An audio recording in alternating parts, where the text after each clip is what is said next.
Amis auditrices, auditeurs, bonjour. La Journée internationale pour l'élimination de la discrimination raciale est célébrée chaque année le 21 mars.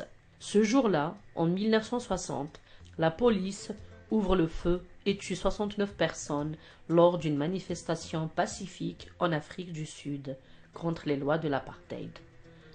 Célébrée le 21 mars depuis 1966, cette journée commémore les vies perdues à se battre pour la démocratie et l'égalité des droits en Afrique du Sud durant le régime apartheid.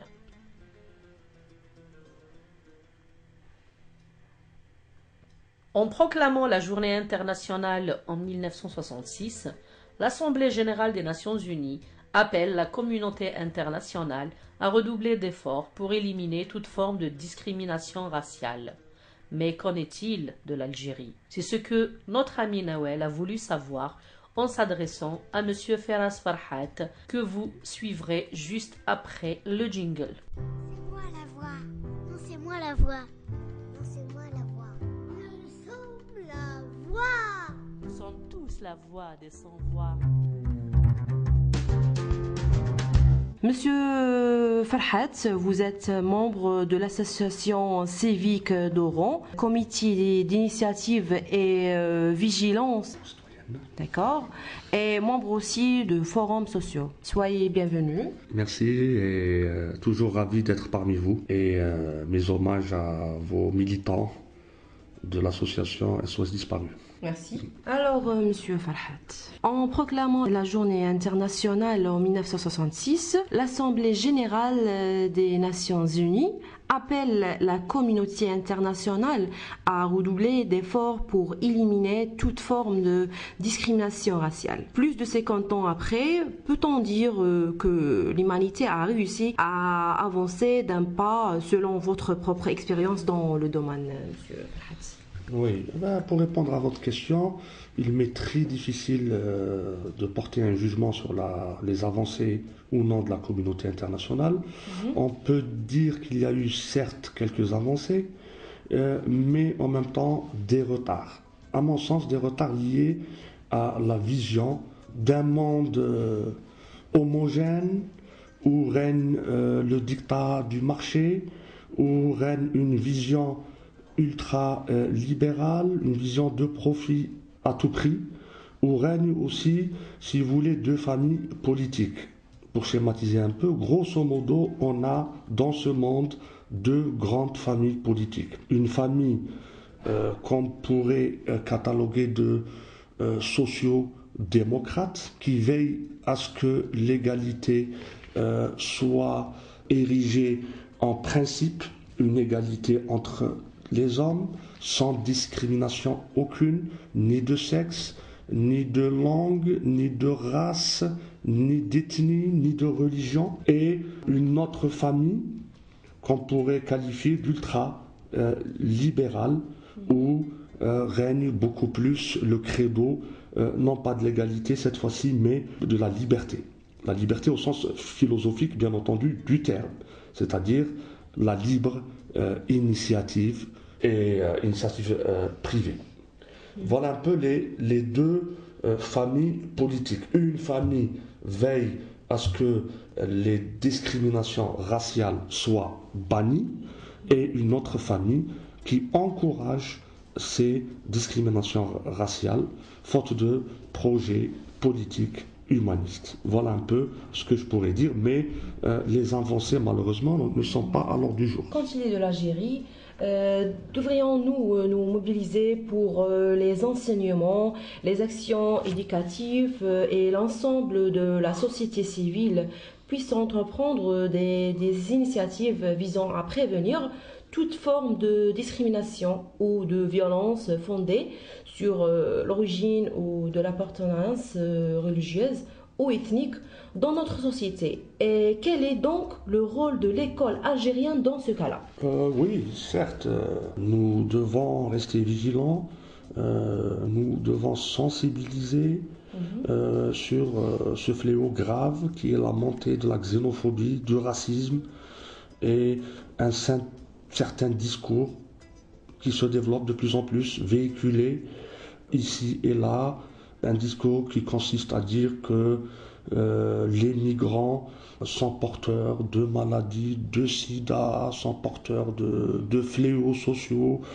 alors que nous observons ces mêmes migrants travaillant en Algérie péniblement et passant leur moment de transit en Algérie en toute quiétude. Parce que nous devons dire que notre société n'est pas à 100% xénophobe, n'est pas raciste, c'est des clichés et c'est des stéréotypes. Alors maintenant, revenons et à la société civile et à l'école, aux autorités publiques d'adapter les programmes scolaires, de les adapter pour justement véhiculer ces valeurs, les valeurs des Algériens qui sont pacifiques, qui sont humanistes envers les autres populations. Pour la société civile, il faudrait encore aussi faire un travail pour revoir un peu les paradigmes de cette société civile. Sur quoi est fondée la société civile algérienne? Sur l'autonomie, sur la représentativité, sur la solidarité, sur la bienfaisance. Nous pensons que la société civile a aussi sa mission pour porter assistance aux migrants et porter en matière générale assistance à toutes les discriminations raciales. Durant toute la semaine du 21 au 28 mars, associations, établissements scolaires, universitaires, clubs sportifs et établissements culturels se mobilisent sur tout le territoire français pour faire reculer la haine et l'intolérance. Actions culturelles, conférences, expositions, théâtre de rue, fresques, projections vidéo, interventions dans les écoles. Le programme est riche et surtout très utile. Pourquoi est-ce qu'on ne voit jamais ce type d'événement organisé ici en Algérie, M. Farhat? C'est par rapport à une tradition, à mon avis. En Europe, lorsqu'on parle de la France, et c'est bien ça dans votre question, on parle de la France. Il y a une tradition.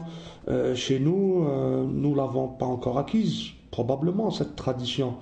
Pour nous, les associations se mobilisent pour le Qoffa de Ramadan et ils portent assistance aux migrants le mois sacré du Ramadan. Et quid des 11 mois qui restent? Le problème, je pense, il est là. Ce n'est pas une question d'un mois. Le fait de lutter contre la discrimination, c'est un travail qui doit être initié à longueur d'année. Et il faudrait sortir aussi de cette vision des associations caritatives et de bienfaisance qui s'engagent le mois sacré pour porter assistance aux migrants et aux victimes d'intolérance, de xénophobie et de discrimination raciale en général. Autrement dit, à mon avis, c'est une question de tradition. On n'a pas encore acquis les automatismes nécessaires et la tradition qui va avec. Mais ça arrivera un jour. Il faudrait se mobiliser pour créer justement ces automatismes. Récemment, durant la CAN 2017, censé réunir les nations, le racisme anti-noir a réapparu avec violence sur les réseaux sociaux. Une frange de ces porteurs algériens et marocains ont multiplié les insultes racistes à l'encontre des joueurs de couleur. Est-ce que c'est une nouveauté selon vous? Il ne faut pas trop se focaliser là-dessus. Pour moi, ça reste des cas isolés.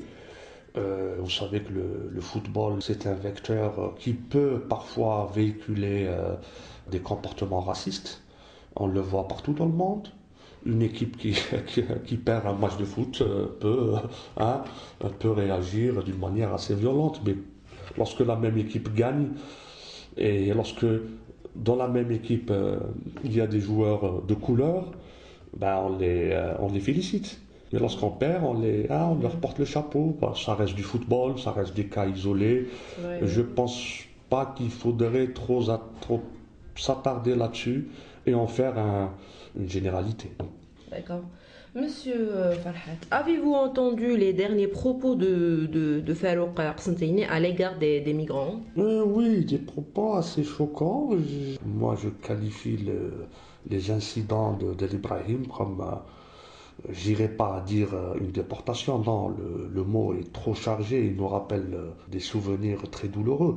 Mais je parlerai d'une rafle. Oui, ça a été le cas, c'était une rafle. On a pris des Africains, des migrants, on les a fait monter dans des bus et direction le Sahara, où on les a laissés errer dans le Sahara sans aucune assistance. Est-ce un cas isolé ou est-ce une politique bien déterminée de nos autorités publiques? C'était en tout cas, à mon avis, un précédent grave. Et nos pouvoirs publics n'ont pas à agir de la sorte puisqu'ils ont ratifié toutes les conventions internationales qui garantissent la liberté de circulation et des migrants, qui garantissent l'intégrité physique et morale des migrants et des étrangers ici en Algérie.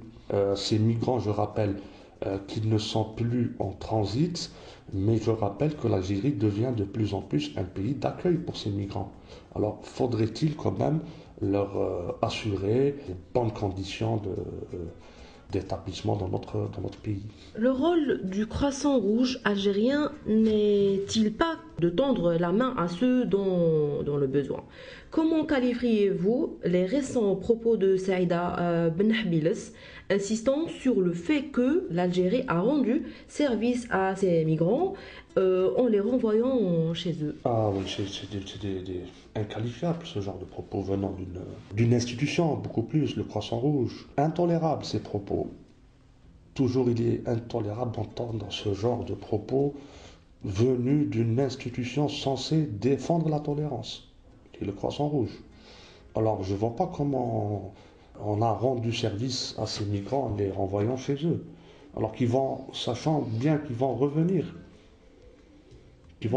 C'est des migrants qui viennent en Algérie parce qu'ils n'ont pas des conditions chez eux de prospérité, pas d'éducation, pas de sécurité sociale, pas d'assistance sanitaire, pas de loisirs, pas de moyens culturels, pas de... Ils viennent ici pour chercher ce qu'ils n'ont pas chez eux. Ils viennent aussi pour essayer d'atteindre ce qu'ils pensent être l'Eldorado, c'est-à-dire l'autre rive de la Méditerranée. Ils viennent ici par nécessité, ils viennent ici. Ils trouvent leur bonheur ici en Algérie. Voilà, et puis nous les Algériens, on connaît ce genre de problème, puisqu'on a aussi des Algériens qui prennent les embarcations de fortune et qui foutent le camp pour aller à l'autre, en Europe. Alors ce n'est pas leur rendre service en les renvoyant chez eux, non. Parce qu'ils vont revenir. C'est perdre l'argent du contribuable. Il y a parmi eux qui travaillent ici en Algérie. Exactement. Oui. Sont des ouvriers, par exemple. Oui, des ouvriers, des gens des manœuvres, des plombiers, des agriculteurs. C'est une main-d'œuvre. Maintenant, à nos autorités de les régulariser.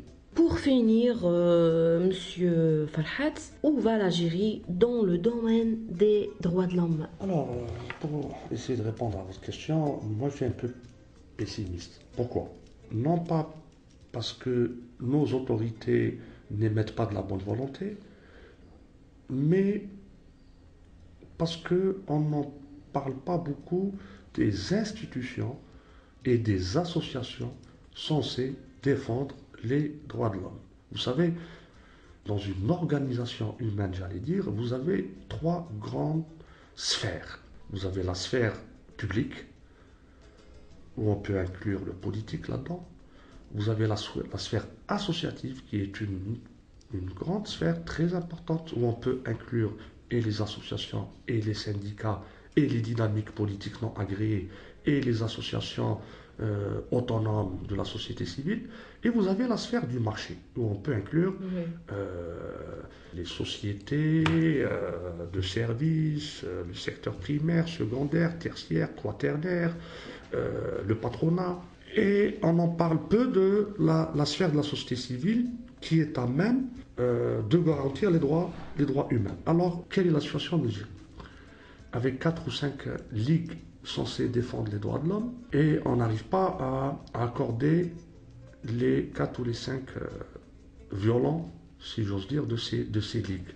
Le problème est en nous, le problème est non pas sociétal mais associatif, aux associations des droits de l'homme, ce qu'on appelle les droits de l'hommistes, encore une fois d'accorder leurs violents, et de travailler de concert pour militer dans ce sens et pour garantir les droits de l'homme. Le Forum social algérien, une de ses visées, une de ses finalités, c'est d'arriver quand même à converger ces associations, à cristalliser ces associations pour qu'ils puissent travailler ensemble et pour qu'ils puissent défendre ensemble les questions de discrimination raciale, des droits de l'homme, la question des disparus, toutes ces questions auxquelles on n'a pas encore trouvé de solution. Si ce n'est des solutions toutes prêtes et des pouvoirs publics qui n'ont rien réglé, ni dans l'élément de justice, ni dans l'élément de vérité. Voilà ce que je peux dire sur ce sujet. Nous remercions Monsieur Farhad pour cette interview.